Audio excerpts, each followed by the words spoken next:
Hey, Bobby Trades! I wanted to do a video analysis update of my top 10 ETFs for the second half of 2022. So I'll be honest, this list is a little impromptu, so don't get offended if there's not, some stock that was left off of. The reason that I've been making less videos than usual is because my roommate is a teacher, and teachers get the whole summer off, and our rooms are next to each other. So I don't want to be that annoying roommate yelling, "Hey, puppy trades," next door. So anyway, I got the afternoon to myself. Let's get into the list. But before we do, I want to show, this is from etfscreen.com.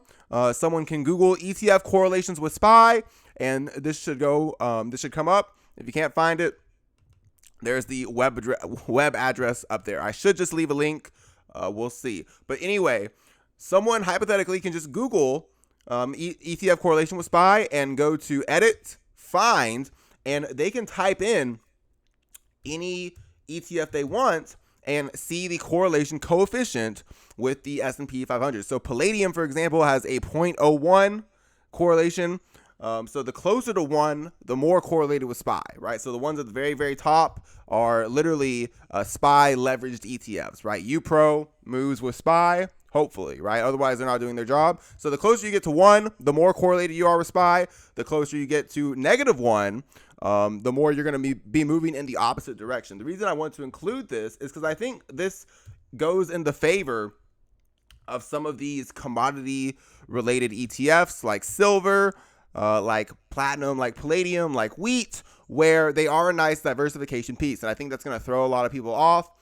For some people will say, well, why would I pick something that could underperform? And other, people might say, well, if you think gold and silver is going to go up, then shouldn't you be bearish the market? I think that's going to mess with a lot of people's head. But for me, when I'm making a portfolio for myself, I want the best setups that I like, and preferably that those are in stocks that aren't very correlated with each other. So who would have thought that we'd see a raging bull market in oil, in the first quarter without the market, even a little bit with China in the second quarter, where China just completely, decorrelated with SPY. I think a lot of people are going to be surprised, that some sectors are going to be able to move with and without SPY, particularly energy, even some of the metals that they didn't think possible. Anyway, let's get into the list. I'm going to start with silver and silver miners. I'm going to group them together. So here is SILJ and SLV. So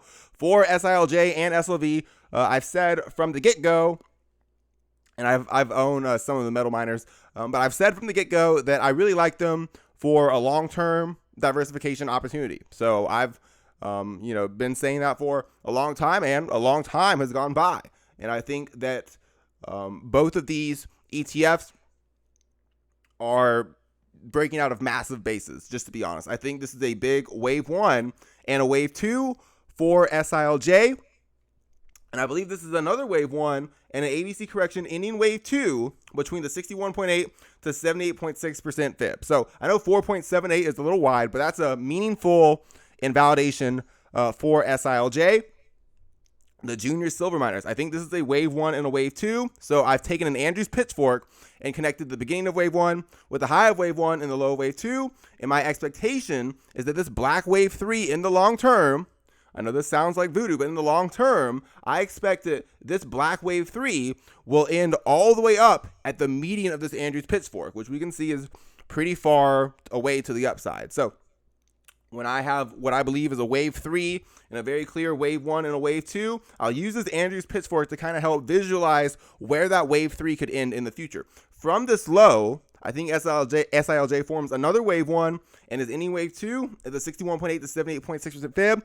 Good place for at least the algos to, at minimum, look for a bounce. But I think this is where a large wave 3 can begin, where the length of wave 1 places the wave 2 low above 4.78, which I know is wide. We'll look at some other levels with the metals in a second, but I think SILJ is heading to 22 for a minimum wave 3 target. Usually wave 3 goes beyond what's called the equal legs target. It's followed by a shallow wave 4 and a wave 5 high. I ultimately see in the long term SILJ going into the mid 20s. And here is SLV just to look at. I think silver formed a wave 1, and I believe it's ending an A, B, C correction to put in wave 2 also at the 61.8 to 78.6% fib. So 14.52 from the current level, it's not bad. It's a little tight, but I'm honestly just going to hold the metals forever, just to be honest. And one of those reasons is for diversification. And there's also, some people believe that the metals deserve special treatment. I'm not going to get into that. But I think we'll talk about silver much differently when silver is in the 50s. And I think that's going to come, it may not come this year, it may not come next year, but I do believe in the long term, we will see, silver's in the 40s, silver's in the 50s. And then above that range is when people will start to say, oh, wait a minute, maybe silver and gold did deserve special treatment. I think they deserve special treatment just because of the diversification aspect, which I'll continue to go over with platinum and palladium later. But I think this is a wave 1 and a wave 2. The length of wave 1 placed at the wave 2 low can take silver SLV all the way to 33 before a shallow wave 4 and a wave 5 higher. I think 14.52 is a good level to be above. 10.86 would be extremely wide. I think SILJ would be a little closer than that. We'll talk about platinum and palladium later. Spoiler alert, they might give better downside levels. Here's wheat. I'm going back-to-back commodities. I know, but we're early in the count. Don't worry. I think this is a 1, 2, 3, 4, 5 waves impulse, and this is where people are going to get really thrown off, because I think that the idea, the metals and, the commodities and the inflation and the energy stocks, they're going to move one way, and the market's going to move a different way. I'm not saying that won't happen. I'm just saying that getting caught up in that could be pretty dangerous. So I've explained, and I think 2 videos ago, pretty in-depth, what I'm using for hedges. I'm using straddles on ICLN, and I'm using straddles on ET. I added a straddle on AG&C as well, which I'll tell you guys about in a future video. But I'm using ET as kind of a way to get downside exposure in commodities. But I don't think that's going to be the case. Anyway, wheat. I think this is a wave 1. This is an ABC. Wave 2 at the 61.8% retracement above 6.53. The length of wave 1 places the wave 2 low, can take the wheat ETF all the way up to 15. So there is probably something that I'm not, really an expert in. I'm not really an expert in anything, but this is an ETN. So ETNs are a little different than ETFs, and that's probably an important distinction to be aware of that I'm not going to get into this video. But the wheat ETF, WEAT, I think this is a wave 1 and an ABC wave 2 at the 61.8% retracement above 6.53. The length of wave 1 placed at the wave 2 low can take wheat to 15 before a shallow wave 4 and a wave 5 higher. I don't believe that would be the end. So here is number 8. So silver number 10, wheat number 9. I'm not sure I like that order, but number 8 is the airline ETF Jets.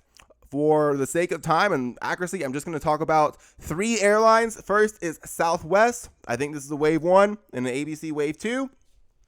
And we're at where the length of wave A places the wave B high is where wave C is ending at the 61.8% retracement. I think 31.5 is a little tight from the current levels, but it's a nice level to be above. I've used that 78.6% fib for a little bit, and some of the airlines have clipped it. Southwest hasn't, so I'm going to focus on the airlines that haven't in this video. But I think this is a wave 1, and that's a wave 2.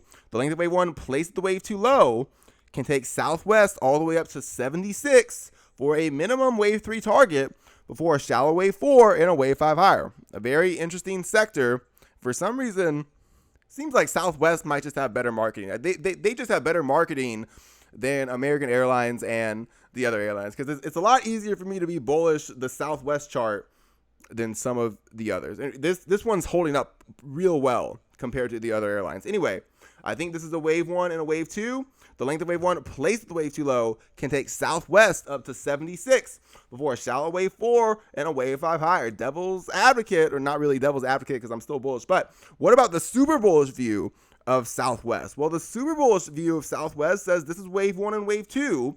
So wave 3 at minimum goes the length of wave 1 placed at the wave 2 low to 76. And even if there's the shallow wave 4 that retests the wave 1 high. If wave 5 is the length of wave 1 placed at the wave 4 low, in the long term, in the big picture, Southwest can go up to 107.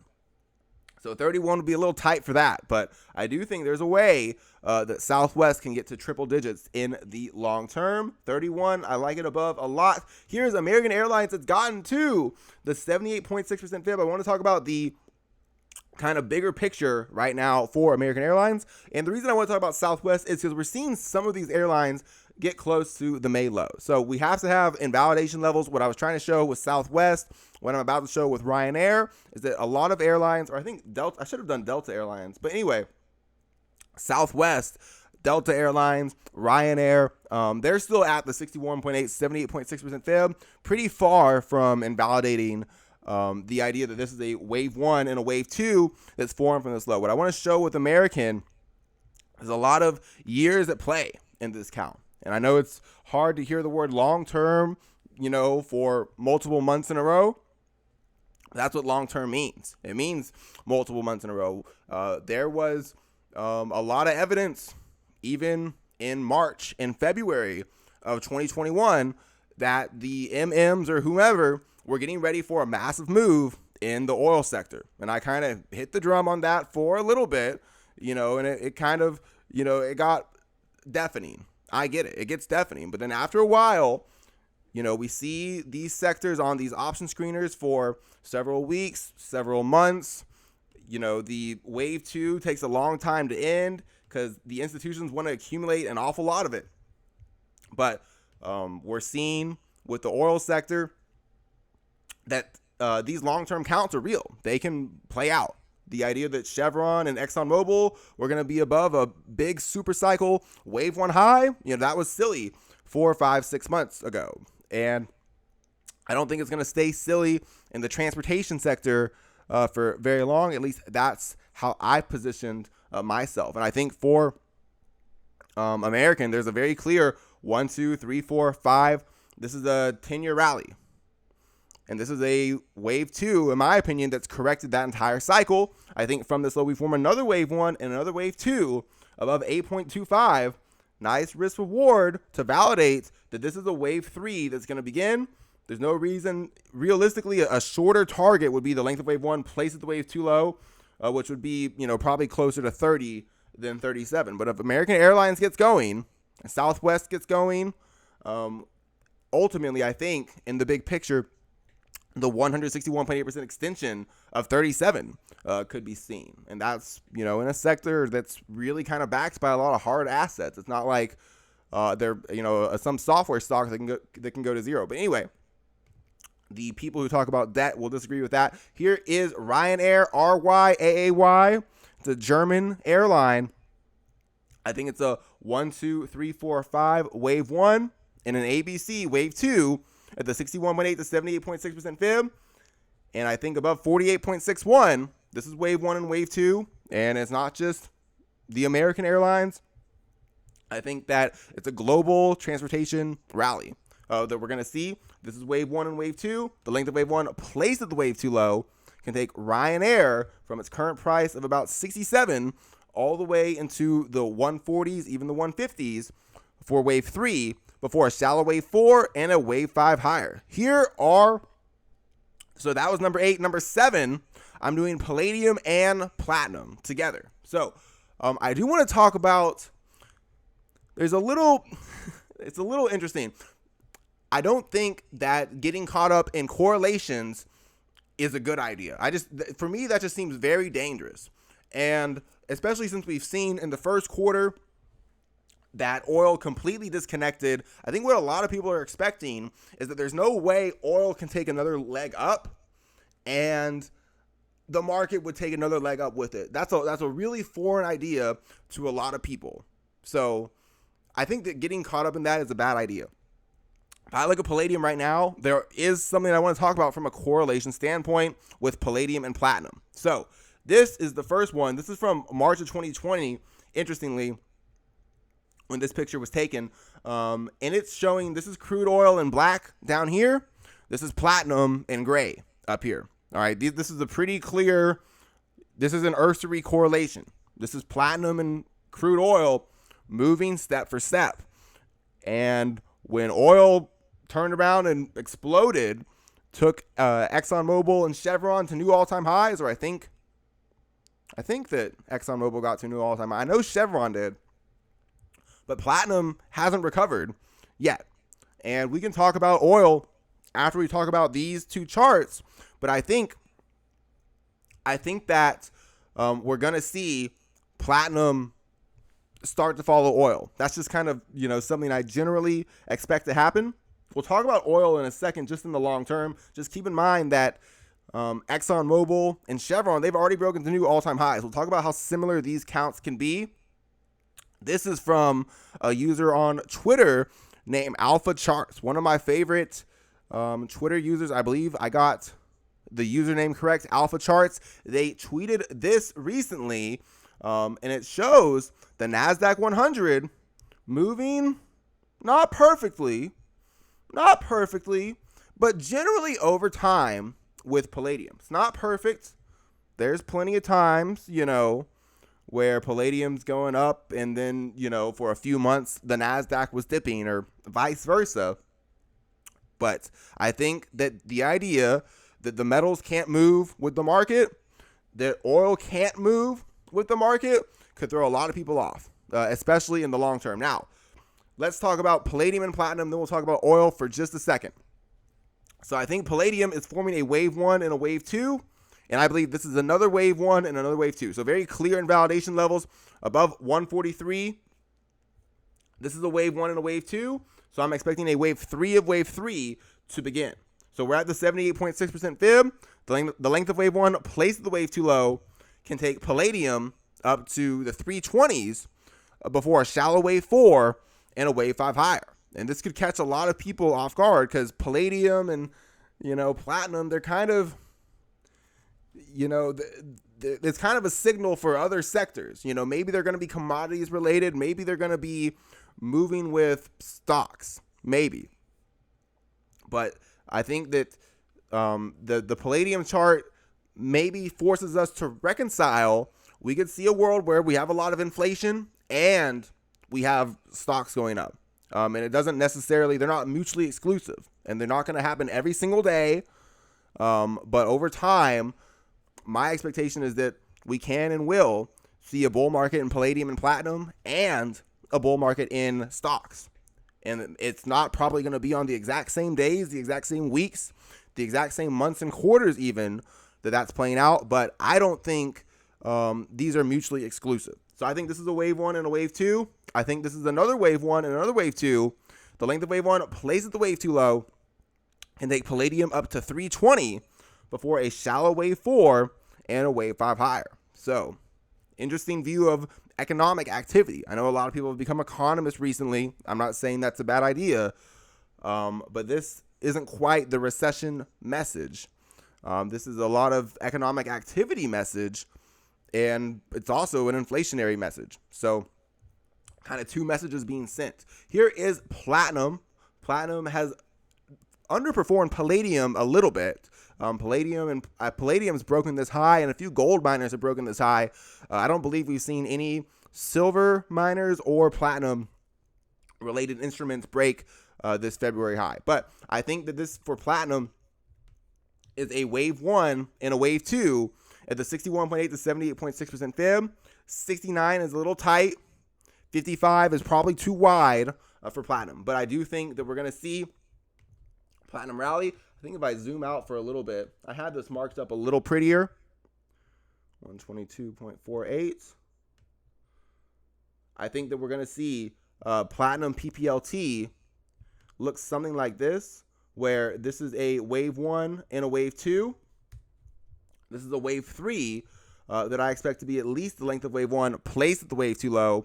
That can take PPLT up to the 143 range before a shallow wave 4 and a wave 5 higher. If wave 4 retests the wave 1 high and wave 5 is the length of wave 1 placed at the wave 4 low, I ultimately expect we could see PPLT go towards 195 in the long term. 69 is pretty tight for that idea.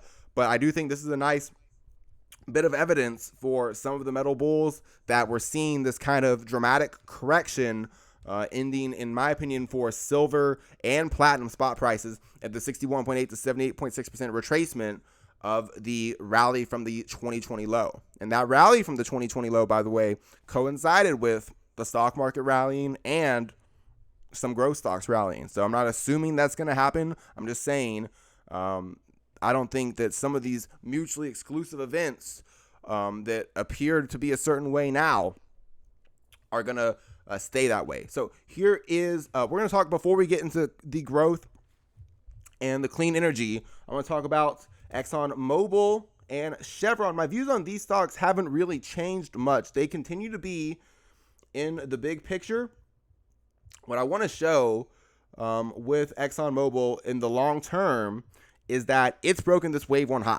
So this was a 1, 2, 3, 4, 5 wave one and wave two for ExxonMobil. So am I interested in buying Exxon right here, right now, and, riding the bull waves? Not really.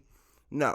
But I don't think ExxonMobil is done in the long term. I don't think Chevron is done in the long term. And the reason I say that is because this has been proven correct, that this is a huge wave one and a wave two for ExxonMobil. And from an Elliott wave standpoint, we've proven that by breaking the wave one high. So the minimum wave three target is the length of wave one placed at the wave two low.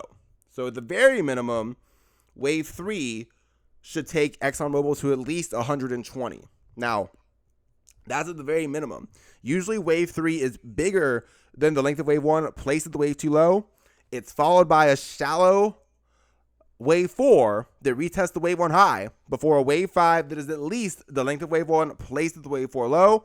So all in all, the way I get that is by taking the length of wave one and placing it at the wave one high to get my ultimate wave five target, which for ExxonMobil could be all the way up in the 190s. Now, that's a long way away, hopefully, but in the big picture, I do see ExxonMobil running towards 190, 120. So that's in the super big picture. For the short term, the super short term for oil, I think ET kind of gives the two paths.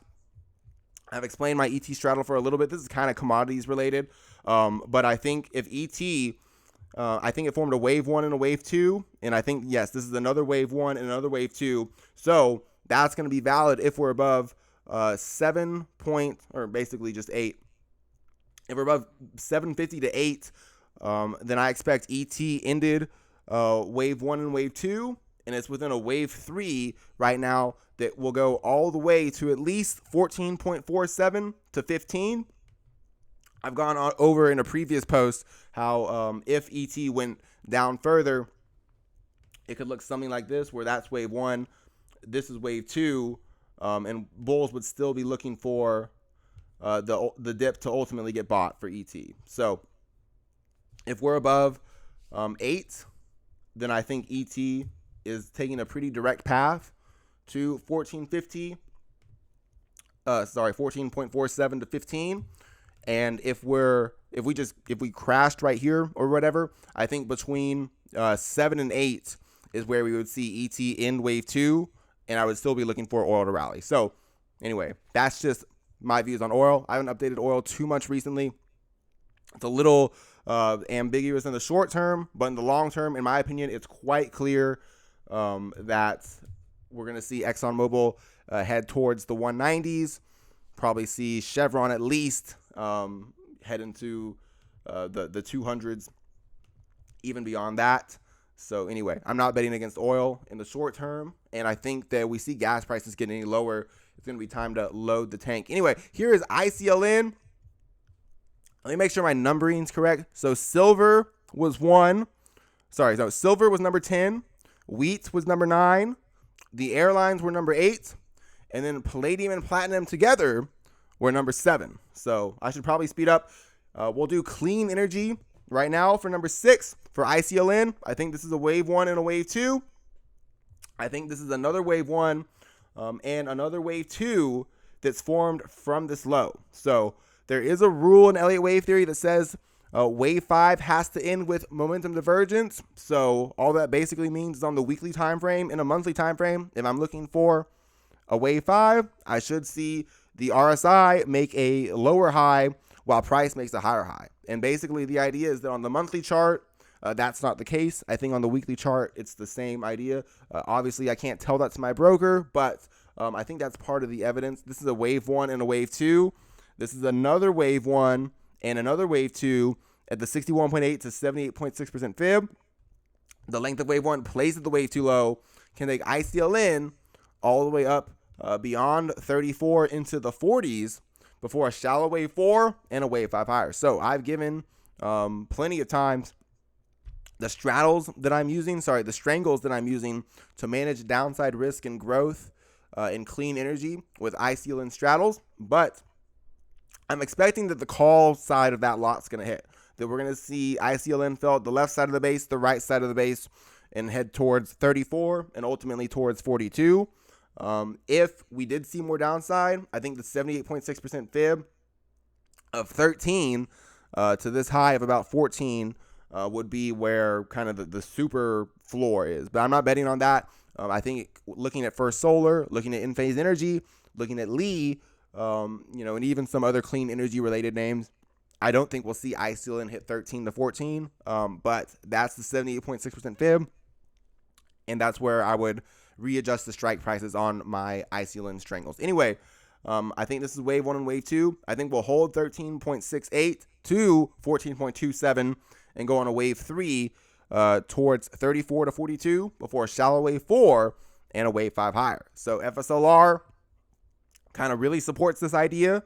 I think this is a wave 1 and a wave 2, and this is another wave 1 and another wave 2. So that right there, those kind of 1 2 1 2, that's 10 years that just went by saying 1 2 1 2. And I think that that's kind of where the long-term idea, needs to be, because a lot of people are comparing, this to 2009 or 2001. And I don't think it's going to take years to recover or anything like that. But I do always kind of think in the back of my mind, well, weren't both of those pretty big buying opportunities? I think for First Solar, this points closer to 2009 than 2002, where we've already had a 10-year base. We've already had 10 years of consolidation. I think this is a 1 2 1 2 LA wave nest, and we're breaking out into wave 3 of wave 3. So from this low, I think this is a wave 1 and a wave 2. And that was the 61.8 to 78.6% fib. So above 48.73 to be precise. The length of wave 1 placed at the wave 2 low can take FSLR towards 154 to 181 before a shallow wave 4 and a wave 5 higher. Here's Lee. I don't think chasing Lee is a great idea, but I do think this is interesting evidence for clean energy that we've broken a new high. We broke above this wave 1 high and all the hubbub. I think this is a wave 1 and a wave 2 for Lee. I think this is another wave 1 and another wave 2 for Lee. I think this break of this wave 1 high suggests that Lee's within wave 3 of wave 3 right now. And it's going to go to the 161.8% extension for wave 3, which is 50, which would be a new high above this IPO base. And then this could be the IPO base that XPEV is looking for, that NEO is looking for, that a lot of small cap clean energy is looking for, that a lot of Chinese growth is looking for. It could be a big day seeing Lee confirm this is an IPO base. We're getting close. I think what Lee has done is that this is a wave 1 and a wave 2. And we get a little bit of confirmation breaking above this wave 1 high that this is a wave 3 in progress towards 50. We'll see what happens from there, but I don't think 50 would be the top at all. So anyway, here is Netease. So the 6th sector was clean energy. Sorry, number 6 was clean energy. Number 5 is, I guess, K-Web, Chinese growth, China. This is Netease. It's a wave 1 and a wave 2. I think this is another wave 1 and another wave 2. This ABC correction at the 61.8% fib. So I think we're going to hold this wave 1 low, this wave 2 low of 68. Pretty wide would be 57, that 78.6% fib. The length of wave 1 placed at the wave 2 low, says Netease, Chinese internet, kind of conglomerate. Also, a big holding of a lot of growth and social media-ish related ETFs. I think Netease is going the length of wave 1, places the wave 2 low towards 166, even beyond 166, before a shallow wave 4 and a wave 5 higher. If wave 4 retests the wave 1 high and wave 5 is the length of wave 1, places the wave 4 low, we can see Netease head towards the 230s. Here's Alibaba. This is my 5th sector. I think this is a wave 1 and an ABC wave 2 at the 78.6% fib. I'm going to hold Alibaba forever. I'll be honest. 73, that would say wave 2 is already ended. 57 would invalidate that this is a wave 1 that's formed. But I'm going to hold this one for a bit. So I think this is a wave 1 and a wave 2. I'm looking for new all-time highs in the long term. Now, I know that sounds ridiculous that Alibaba can make new all-time highs, right? I get it. But, sometimes, you got to take a risk for some of these, possible Amazon in 2008, Amazon in 2009 type of opportunities, and if you look at the Amazon chart, 2008, they didn't give the 78.6% retracement. Numerous Bitcoin, numerous Nvidia, numerous, big tech corrections, when they were real volatile to own, they don't give the 78.6% fib. They make retail take the bag holder risk. You're a bag holder, and sometimes that's the price to pay. So I'm going to pay it. I think this is a wave 1 and a wave 2. I don't really care, but I don't think I'll be a bag holder for long from the 160s. We'll see. The length of wave 1 placed the wave 2 low, says wave 3 gives a minimum wave 3 target of about 336 before a shallow wave 4 and a wave 5 higher. 57 is extremely wide. 73 is pretty tight, but for me, that's kind of like missing the point. Here is the Hong Seng. I think this is a wave 1 and an ABC wave 2. This is another reason that, I kind of want to just be in China for a while. This is a huge market, right? It's not just Alibaba. I don't care about Alibaba. It's China, right? It's China. It's this massive market, right? And what happens if China goes on a big rally and outperforms for several years, right? That's called upside risk. I'll probably have to own lots of Chinese stocks if we see the Hong Seng, above 33K. I want to get a head start because this is money that could hog money from a lot of the world if it starts to rally. It's also one where we could see unfavorable conditions at some point in the future, and China's doing well. So there's benefits to diversification. I think looking at Chinese growth right now as a diversification opportunity, that sounds crazy to a lot of people. We'll see. I think we're going to see some of these foreign markets get a little bit of alpha. We'll explain towards the end of this video how I'm not betting that, foreign markets will outperform America, but I am prepared for it. This is one reason. I think this is a wave 1 and a wave 2.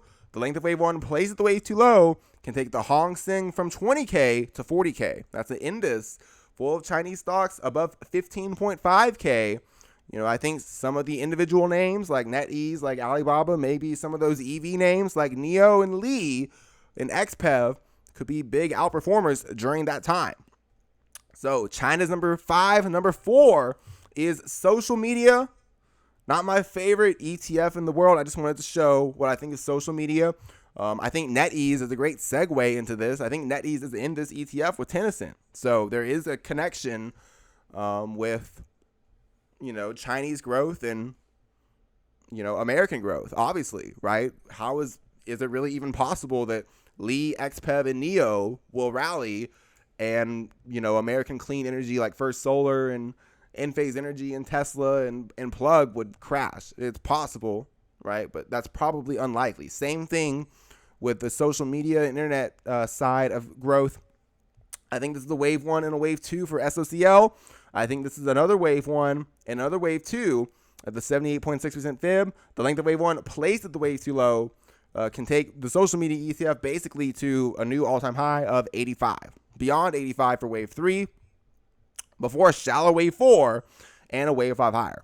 There's no need to get into, where wave 5 could be at this time, but we'll go over with Facebook and Twitter, where it could be. I think that there's a nice downside level right now of 24.57 for SOCL that would at least invalidate that this wasn't a wave 1 and a wave 2 that formed from the 2020 low, which would surprise me a little bit. But I think Facebook, Twitter, and Snapchat and Netease are all nice evidence for that ETF. This is a 1, 2, 3, 4, 5 wave 1 for Facebook. I think this is an ABC wave 2 at the 78.6% fib.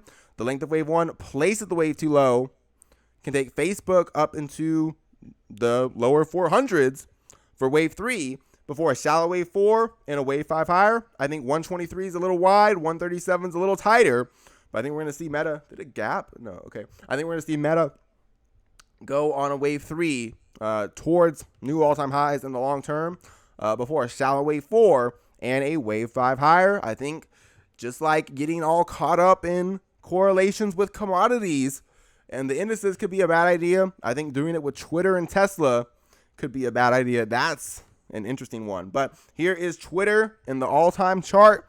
I think this is a wave 1 and a wave 2. Kind of just like SOCL, we just talked about wave 1 and wave 2, big old base, and then another wave 1 and another wave 2, right? So that's the failed breakout. From failed moves come fast moves. So go all in short. Not quite. I think that wave theory and Wyckoff are a little special in that when done right, they are at least the only types of TA that acknowledge that there are counter trend corrections. That doesn't mean I do it perfectly or anything like that. But just because, we break out and back test a base doesn't mean it's, this is a failure. This is a breakdown. This is, it's a correction, I think. And I think for Twitter, this is another wave 1 and another wave 2. This small degree wave 2 low of 28 is pretty tight.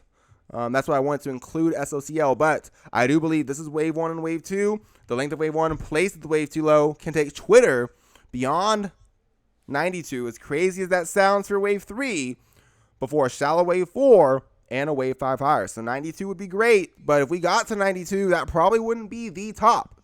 That'd probably be where the conservative wave 3 target is before a shallow wave 4 that retests the wave 1 high, and then a wave 5, pretty deep into the triple digits. So 28 isn't the most meaningful invalidation, but there has to be one. I do think we're going to see Twitter begin a wave 3 towards 80. So, and beyond 80, even beyond 92. Here's Snapchat. Snapchat doesn't really have a great level at all to trade against. 7.89, if I had to pick, but pretty clear. 1, 2, 3, 4, 5 waves. Now this deep correction at the 78.6% fib, it's the best thing since sliced bread, and it's a scam, right? That's growth. It takes a little bit to buy the scam part, right? It's easy to talk about Kager and moats in here. Talking about Kager and moats down here is pretty difficult. And that's why we, a lot of people, even if they're really good wave theorists, it doesn't matter. After a couple of months of, oh, you're wrong, we made a new low. It's like, that's why, we all lived through the 2010s, right? We all saw Amazon and Netflix and Google and Apple and Microsoft take over the world. Not a lot of people went and opened brokerage accounts and bought those stocks, because when it's a good time to buy, that's when companies are scams. Right? Name a growth stock or really any stock with a high beta that was real successful long term, and all their charts in the first 5 or 6 years don't look something like this, right? Every one of them, the stocks that we call blue chips that are stable today, they had the scam cycles too. I think this is one of them for Snap. This is wave 1 and wave 2. The length of wave 1 placed at the wave 2 low. Says Netflix was a scam, Roku was a scam. I think some of those still are scams, but Snap, I think, is going to play out. The length of wave 1 placed at the wave 2 low can take Snapchat up to 89, beyond 89 in the long term, before a shallow wave 4 and a wave 5 higher. Here is the financial sector. So I believe this is number 3. I think this is number 3. Yes, this is number 3. We're going to do the financials. I think this is an interesting sector, especially since some of these names pay dividends. So as some of these stocks get deeper and deeper, I think we're going to see, I think we're getting Morgan Stanley close to a 4% dividend. We're seeing Goldman Sachs close to a 3 or 4% dividend. We're going to see some of these banks get close to 3, 4, 5% dividends. Very interesting, to consider, in my opinion. Not too common that we get, opportunities like that. I know after 5 or 6 months of a correction, opportunity starts to come, tired out. But, that's, we'll see. I think this is a 1, 2, 3, 4, 5 wave 1 for Bank of America. I think this is an ABC correction ending wave 2 at the 61.8 to 78.6% fib. The length of wave 1 placed at the wave 2 low says if BAC is above 24.93, 24 to round down, the length of wave 1 placed at the wave 2 low can take Bank of America all the way up to 60, beyond 60, before a shallow wave 4 and a wave 5 higher. Here is XLF. I think Bank of America 24, 24.90 gives the best downside levels. 24.95, probably a great level to be above. Here is XLF, 1, 2, 3, 4, 5, wave 1 for XLF, just like BAC. I think this is an ABC correction ending wave 2 at the 50% fib. I think above 26 is a good level for XLF. I think Bank of America above 24 to 25 might be best. But I think this is wave 1 and wave 2. We'll hold 26. BAC will hold 24.9-ish. And we'll see XLF head towards 54 before a shallow wave 4 and a wave 5 higher. And yes, if XLF went beyond, went beyond 41 towards 54, then 54 would just be the minimum wave 3 target before a shallow wave 4 and a wave 5 higher. So that's XLF. Here's JP Morgan. Saw JP Morgan in the news today. They said everything's going to hell. They're probably, what do they know? But I think this is a wave 1 for JP Morgan, and I think this is a wave 2 and the 61.8 to 78.6% fib. 90, this small degree wave 2 low is a good level to be above. 97 is pretty damn tight, but I do think just like BAC, just like XLF, this is wave 1 and wave 2. The length of wave 1 placed at the wave 2 low says, we might look back in the future and be like, oh, wait a minute, that was, the time where stocks like JP Morgan, stocks like Starbucks, stocks like global ETFs, stocks like sector ETFs were at the 61.8 to 78.6% retracement of a wave 1 rally, and they stopped being blue chips, right? Did JP Morgan stop being a blue chip?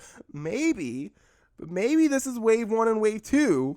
And it's still a blue chip. The length of wave 1 placed at the wave 2 low says we won't figure that out until 202 before a shallow wave 4 and a wave 5 higher. So this could pay a growing 3-4% dividend and have to keep trying to raise that dividend to keep that yield up as it gets towards 200, which I expect. And I even expect in the long term, it can go beyond 200, probably still be paying a dividend during that time. Here's number 2. XLY, Consumer Disco. I think that this is a wave 1 and an ABC wave 2 for XLY. Very pretty ABC correction where the length of wave A placed at the wave B high is where wave C ends at the 61.8% fib. So above 110, the length of wave 1 placed at the wave 2 low can take XLY towards 267. So that's XLY, Starbucks, and Amazon. Pretty similar, especially Starbucks. I think Starbucks forms a 1, 2, 3, 4, 5 wave 1 and an ABC wave 2 at the 61.8 to 78.6% fib. The length of wave 1 placed at the wave 2 low can take Starbucks to 144, beyond 144 for wave 3 before a shallow wave 4 and a wave 5 higher. 66 would be extremely tight. I'm going to hold Starbucks forever, or at least until it gets towards the 140s, the 200s. Okay, and if I'm wrong about Starbucks, then hey, I'm wrong about Starbucks. But I'm going to hold this one forever. I don't have a stop. I ain't got no stop. I'm just kidding. I use a lot of straddles to manage downside risk. So if Starbucks crashed, most likely we'd probably see some of the stocks I'm using straddles with crash too, during that time. Maybe not, right? That's always the risk with kind of, correlations and hedging. But anyway, I think Starbucks is going to do well. If I was looking for a downside level, it'd be XLY above 110. I think this is a wave 1 and a wave 2. The length of wave 1 places the wave 2 low, can take Starbucks to 144, beyond 144 before a shallow wave 4 and a wave 5 higher. Wave 4 can retest the wave 1 high. Wave 5 can be the length of wave 1, places the wave 4 low. And even above 50, there's risk reward, because I think ultimately Starbucks can head towards 200 and pay a dividend along the way. So here is Amazon. I think Amazon, we're seeing some of these tech names where we have to zoom out towards, the bigger picture from the 2018 low. We'll talk about a few of those in a second. But looking at Amazon, I think this is a 1, 2, 3, 4, 5 wave 1 and an ABC wave 2 at the 61.8 to 78.6% fib. 91's a little tight. This small degree wave 2 low of 81, that's probably too wide. So 91 is probably a good level for now. 81 would be a little wider. I know that we've, seen some of these lows get broken for Amazon, but it just makes it, at least with regards to Amazon, we're seeing a lot of these ABC corrections where the length of wave A places the wave B high, looks like it's where wave C can end, right? And I can't tell my broker, hey, look at these equal lines, right? I get that. But in Elliott Wave, the deeper corrections have theoretically more potential for bigger rallies, okay? And there's two kind of proofs for that. The first is that wave 2 is usually deeper than wave 4. So wave 2 is deeper than wave 4. So how could a correction be a good thing, right? That must be some FUBU nonsense that a deep correction could be a good thing. Well, let's say that Amazon's correction had stopped at 141. Then I couldn't call this a wave 2 correction, because wave 2 goes to normally the 61.8 to 78.6% retracement. So if the correction had ended at the 38.2% retracement of 141, then I'd be looking for a marginal new high for wave 5, right? I'd be looking for Amazon to make one more new high and then have a big correction. Okay, so this is deeper correction, this kind of dramatic A, B, C correction to the 61.8 to 78.6% fib is more likely a wave 2. That means that I'm not looking for a marginal new high for wave 3. I'm looking for a pretty powerful wave 3 that replicates at least this entire wave 1 rally, places the wave 2 low. And that could take Amazon towards 223 before a shallow wave 4 and a wave 5 higher.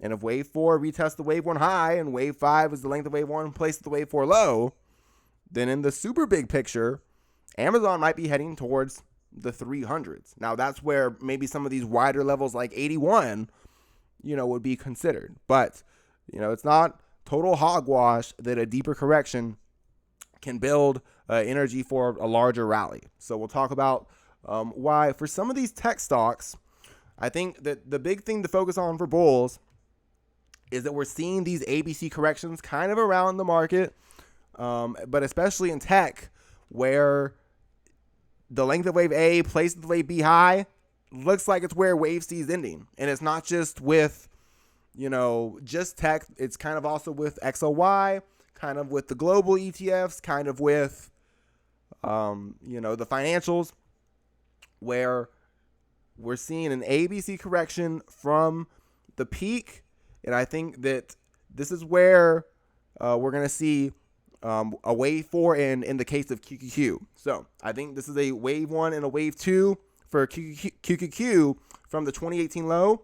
This is a big wave 3 and a wave 4 at the 50% retracement, where the length of wave A places the wave B high is where wave C ends. So I like this high right here of 229 to be a level to be above.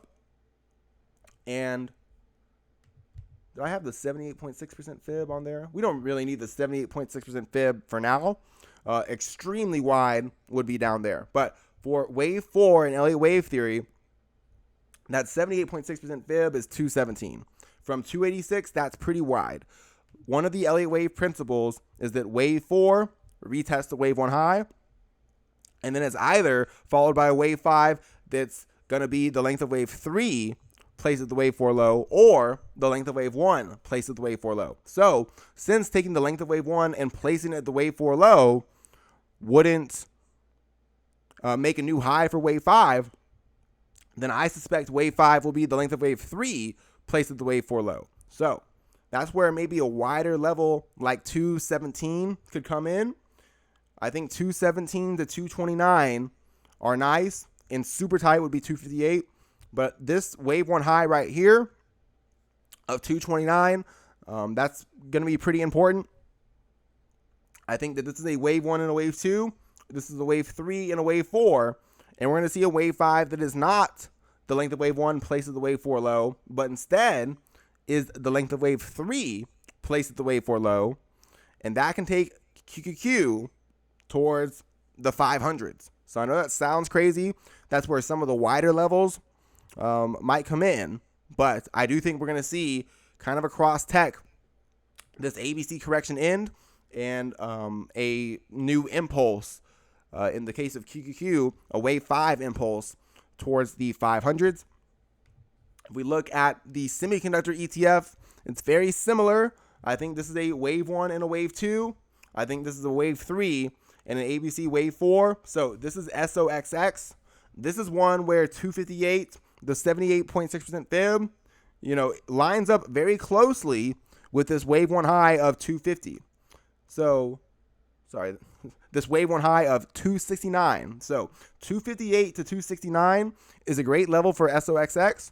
I think that it also is a 1-2 wave 3, an ABC correction ending wave 4, and then wave 5 will be the length of wave 3 placed at the wave 4 low, and that can take SOXX all the way up to 718, which is nearly double the current price for the semiconductor ETF. So we can see NVIDIA and AMD outperform during that time. So I like above 258, above 269, SOXX can replicate wave 3, place at the wave 4 low, and at the same time we're seeing the Qs head towards 500 in the long term.